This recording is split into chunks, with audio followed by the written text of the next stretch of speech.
ৰহা মধ্য টোপাকুচিত শুভাৰম্ভ কৰা হয় নাথ মটৰ্ছ। নগাঁও জিলাৰ ৰহা সমষ্টিৰ অন্তৰ্গত মধ্য টোপাকুচি গাঁৱৰ উদ্যমী ব্যক্তি সুশ্ৰত কুমাৰ নাথে দেওবাৰে নাথৰ বৈদ্যুতিক স্কুটাৰ বিপণীখন শুভাৰম্ভ কৰে।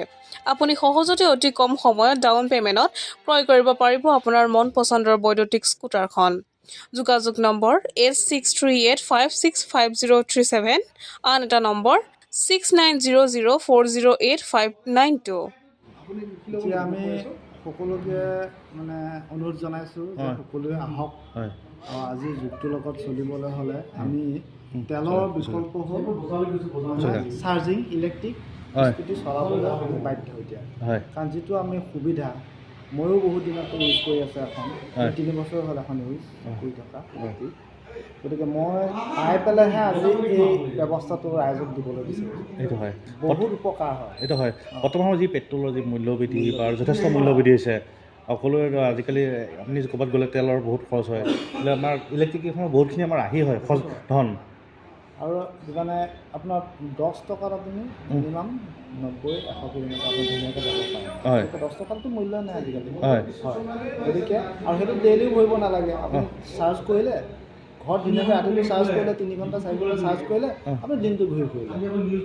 মেইনটেনেঞ্চৰ কোনো মানে 1 ঘণ্টা চাৰ্জ কৰিলে কিমান কিলোমিটাৰ যাব পাৰে? 1 ঘণ্টা মানে এনেকুৱা বস্তুটো আপোনাৰ 0ৰ পৰা যদি আপুনি মানে ফুল চাৰ্জ কৰিম বুলি ভাবে তেতিয়াহ'লে মিনিমাম 3 পৰা 4 ঘণ্টা সময় লাগিব। 4 ঘণ্টা লাগিব নহয়? গতিকে আপুনি কেনেকৈ চলাইছে, যদি আপুনি চলাইছে যে আধা মই চলাইছোঁ আৰু আধা চাৰ্জ কৰিব লাগে, হয়তো আপুনি 1 ঘণ্টাতে চাৰ্জ হৈ যাব। কিন্তু যদি একে আপুনি 0 কৰি দিছে, তেতিয়া 0ৰ পৰা কৰিবলৈ আপুনি 3 ঘণ্টা ৰখিবই লাগিব। সেইটোৱে পাৰ্থক্যটো। আৰু আপুনি চলোৱাৰ ওপৰত নিৰ্ভৰ কৰিব। আৰু আমাৰ এইটোৱে সুবিধা হৈছে, আমি এতিয়া 100 কিলোমিটাৰ চলাবলৈ হ'লে পেট্ৰল আপুনি কিমান টকা খৰচ কৰিব লাগিব। সেইটো হয়।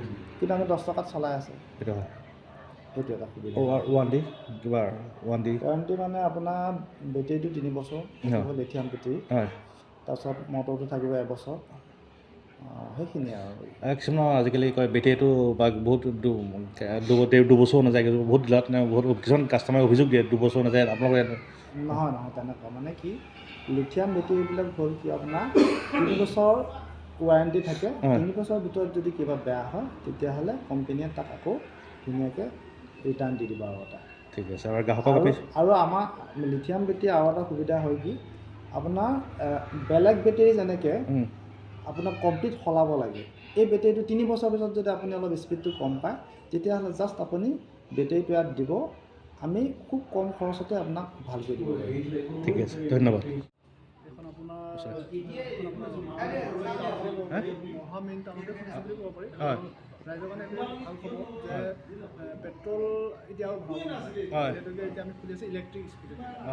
ইলেক্ট্ৰিক স্কুটি আপোনাৰ ইমানেই আপোনাৰ মেইনটেনেঞ্চ ফ্ৰী, মানে আপোনাৰ টকাৰেহে হয়, য'ত নেকি আপোনাৰ 10 টকা আপোনাৰ চাৰ্জত 100 কিলোমিটাৰ অতিক্ৰম হয়। আৰু লগতে আপোনাৰ মেইনটেনেঞ্চ বুলি ক'লে 0, কাৰণ কিহৰ কাৰণে তাত কোনো মোবাইল চেঞ্জ কৰিব নালাগে, কোনো ফিল্টাৰ চেঞ্জ কৰিব নালাগে, কোনো ধৰণৰ বস্তু নাথাকে। সেই গতিকে আপোনাৰ এইটোৱে ভাল যে আপুনি এবাৰ গাড়ীখন যদি ক্ৰয় কৰিলে পিছত আপোনাৰ সেইখনৰ কাৰণে চিন্তা কৰে। 3 বছৰ ৱাৰেণ্টিৰ সৈতে আপুনি পাই যাব।